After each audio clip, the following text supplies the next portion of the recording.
As a descendant of Rivali, Tulin's control over wind should match that of the Rito champion. I'm here to argue that he surpasses his ancestor as the best sage in Tears of the Kingdom. There's no denying that Rivali's Gale was useful in Breath of the Wild, but horizontal traversal was just more common. Tulin gives us a faster way to travel on that horizontal axis, so that alone is an upgrade from Rivali. The sad truth is, Rivali has been replaced by Ascend and Rocket Shields, both of which give Link instant verticality.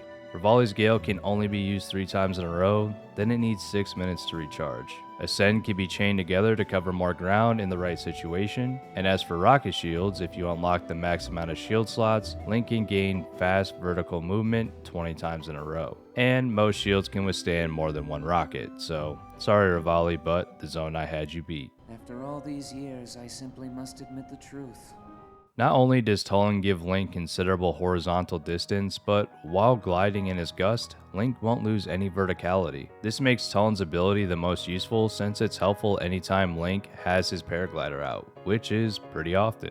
If Link wears the full glide set, has 3 full stamina rings, and uses Tulin's ability every 10 seconds, his travel distance and speed without a Zonai machine is pretty impressive. All the other Sage's abilities are very situational, which makes them less useful overall. Riju and Yunobo's abilities can be replaced by Shock Fruit and Bomb Flowers respectively. The 10-second cooldown makes these 2 Sages not worth using if you have plenty of the aforementioned materials. Sidon and Riju are primarily combat Sages, but they have to be chased down in order to use their abilities. Sidon's shield can be helpful in the early game, but using in the late game is more of a chore than anything. I will admit that Minoru is fun to use at times, but I only really use her during mini boss fights to gain bullet time whenever I want. Other than that, she's kinda slow, clunky, and gets in the way. Tulin is not a combat-oriented sage, but he can be very useful in combat without getting in the way like the others. His gust can be used to blow a bunch of bombs into an enemy camp, or he can blow enemies off of high places, which causes them to take fall damage. But the best way to use Tulin in combat is to just let him do his thing. He's a ranged attacker, which means he won't constantly try to get in front of Link to attack. Instead, he will fire his arrows from behind Link.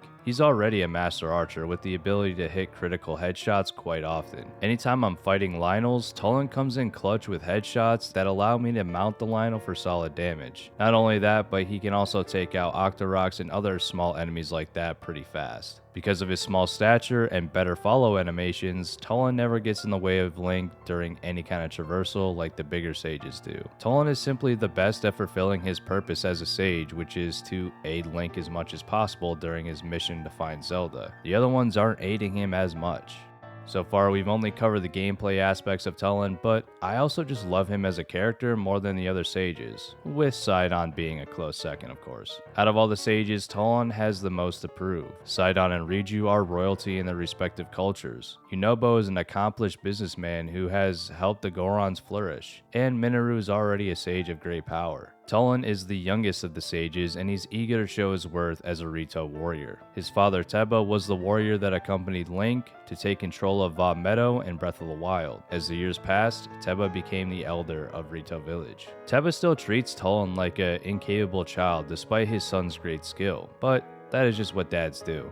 This angers Tulin as he vows to prove that he is a full-fledged warrior. The young Rito's biggest flaw is that he doesn't understand the importance of teamwork. This mindset put him in danger as he ventured off alone to scout for information. During this scouting mission, a group of enemies attacked Tulin and stole his bow, which left him defenseless. After Link shows up and fights alongside Tulin, he learns why teamwork is so critical. From that point on, Tulin becomes a full-fledged team player. He was inspired by Link and shows traits of a leader, even among the other sages. During the meetings with Link and the other sages, Tulin tends to lead the conversations and gives insight on what the team should do next. Tulin is wise beyond his years, and he can become the strongest Rito in the history of Hyrule. He is Hyrule's Breeze.